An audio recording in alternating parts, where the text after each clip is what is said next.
That's a tricky question. So just the damage there. I think what's important is, did you get to the root cause of the caused the damage?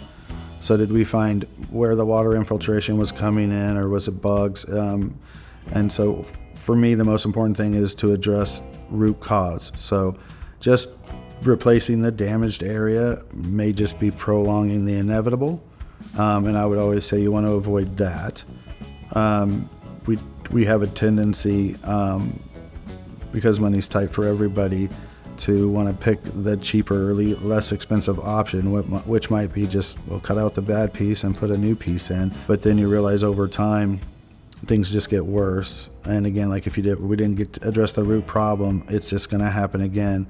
And then once you've invested in that and the damage that it creates over time, you're in a place where you would have spent less probably on doing it the right way the first time. If you can get to the root cause and you can address root cause by just doing a certain section, then certainly that's what we would recommend.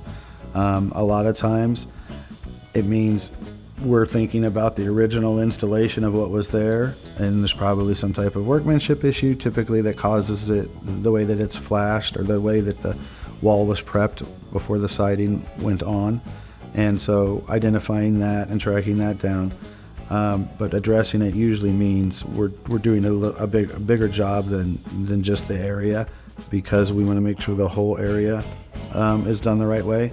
And so it doesn't mean you have to do your whole house, but you may want to do that wall just to make sure that wall is never going to be a problem again, because if it's got problems that are manifesting themselves in that small area, there's more than likely there's other things going on there behind the scenes that just haven't shown themselves yet.